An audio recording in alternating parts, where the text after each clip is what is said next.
Hello students, welcome to today's lecture series on ACT 214 Project Finance Study Section 2. The title of today's topic is Project Cycle and Financing of Projects. Introduction. In the earlier study section, you have learned the meaning of project finance, various determinants of project finance, and also the merit and demerits of project finance. In this study section, you will be introduced to different concepts of project cycle management, and the application of project cycle by World Bank. Also, principle and component of financial analysis will be discussed. Outline of study section 2. When you have studied this section, you should be able to 1. Explain the process of project cycle management as discussed in this study section. 2. Discuss financial and economic feasibility. 3. Explain principle and component of financial analysis. Concept of project. Project is a proposal for capital investments to develop facilities and provide goods and services. The project may be an investment to build something entirely new, for example, expansion, improvement, rehabilitation, replacement, or modernization of existing facilities. Project may be conceived and prepared for all these types of activities contained in the International Standard Industrial Classification and may vary from a simple car wash undertaking or an arable crop farm to produce maize or beans, through a more complex manufacturing outfit such as aluminum cooking pots to a more generalized investment involving many facilities and activities such as the automobile, the Kanji Dam, the iron and steel complex, the petroleum refinery, and the construction of railways. Project cycle management. The process of planning and managing projects can be drawn as a cycle in which each phase of the project leads to the next. The phases include the following: 1. Identification. 2. Design. 3. Implementation. 4. Evaluation. 5. Lesson learning. Taking these phases one after the other, starting with identification. To identify what a project will focus on, there is need to find out who should benefit and what their needs are. A need assessment will give an overview of a community problem. A capacity assessment will help identify which problem the project should address. The next phase is design. Once it is decided to go ahead with the project, we can start to think about the details. This involves carrying out further research into the people affected by a problem and how they are affected by it. We also need to consider the risk to the project and how we will measure the project's performance. The next phase is implementation. During the implementation of the project, it is important to monitor and review the progress of the project and any outside changes that affect it. The project plans should be adjusted where necessary. Moving on to the next phase, that's the evaluation. Evaluation should be carried out as or after project completion. This could be carried out a few months or years after the project has finished. It will ensure the proper assessment of long-term impact and sustainability. And last phase of project cycle management is learning lesson. While the project cycle is a useful way of outlining the stages of a project, it has one drawback. It makes it look as though one tool follows another. In fact, many of the planning tools can be used at any stage of the project. They should be repeated throughout the project life to ensure that any changes that might affect project success are accounted for. Findings should also be used for organizational learning and to improve other projects. Projects may be dropped at any point in the project cycle from the preparation to approval. Financial and economic feasibility. The feasibility report. The feasibility report tells whether a business plan will succeed or fail. In other words, the report concerns itself with determining whether the business planning to do will be profitable. If the report indicates that the business cannot succeed, then you must think of another plan. Such reports, no matter how elementary, is very important and should be prepared by anybody who wants to start a new business or expand an existing one. If it happens that you go to any bank or any other institution giving loans to businessmen, you will probably hear the loan officer telling you to go and bring a feasibility report or business plan, which will show him whether there is a market for your product, whether you can manage the business and the financial implications of the proposal, and whether or not the business proposal will be profitable. Financial and economic feasibility.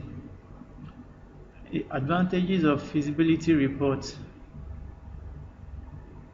One, it helps to make the decision whether to invest or not. It helps to raise capital for business in which it's doubtful if capital can be raised without it.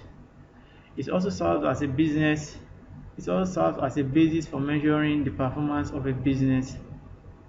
For example, if in a feasibility report it was estimated that a sales of product or services will make 100,000 naira in a month, so there should be a comparison between sales with the estimated sales of 100,000 naira to ascertain whether the business is performing below or above what is forecast.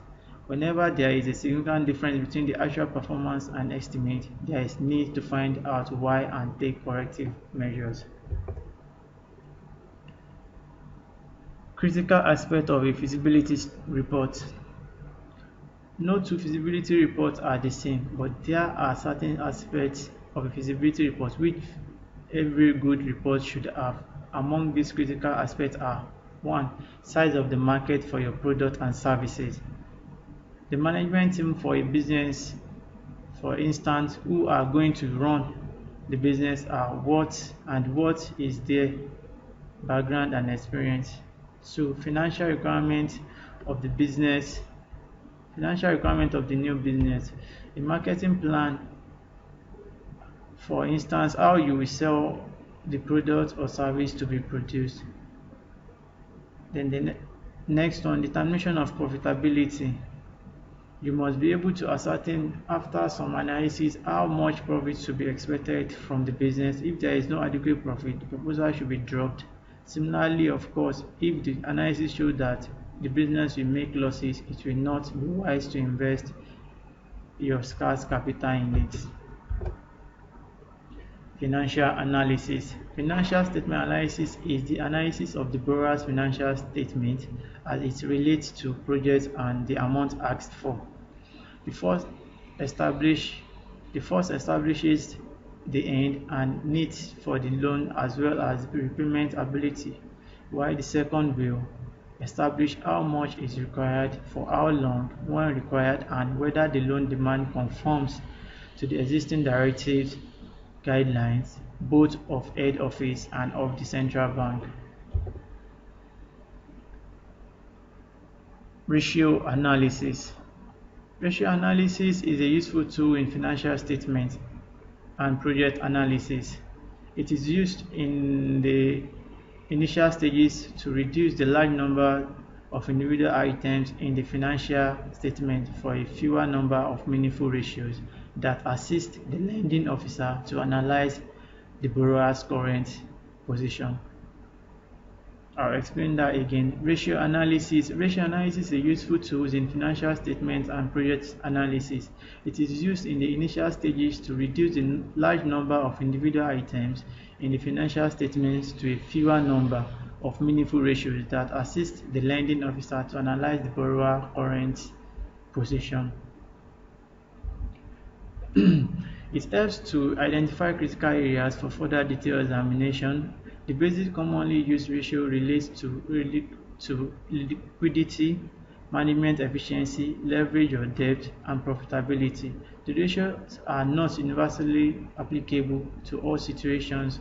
Inventory turnover, for instance, is not relevant and meaningful to the analysis of service firm, but very relevant and important in the analysis of retail or manufacturing firm. Type of ratio analysis. 1. Liquidity. Under liquidity, we have current ratio and quick ratio.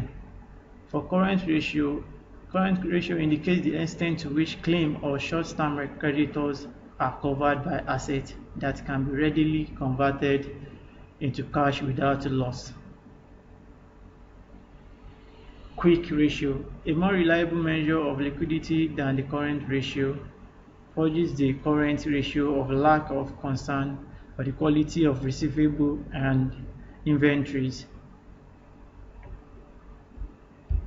Another type of ratio analysis is profitability, under which we have net profit margin, 2. Return on equity, 3. Return on asset. Net profit margin or return on sales, ROS, measures profitability of the firm relative to sales, while return on equity, ROE, measures profitability of the firm relative to the net worth or owner's equity in firm, and return on assets under profitability measures profitability of the firm in relation to assets employed. Another type of ratio analysis is leverage, under which we have debt to assets and debt to equity. Under debt to assets, debt to assets measures the amount of debt employed by the firm in relation to the total assets of the firm. The bigger the debt, the more volatile the earnings because of the fixed charge. Then secondly, under leverage is debt to equity. Debt to equity measures the amount of debt employed by the firm in relation to total equity or net worth. And lastly, under leverage, we have time interest or financial charges coverage. Time interest or financial charges coverage measures the coverage of interest payments in the debt.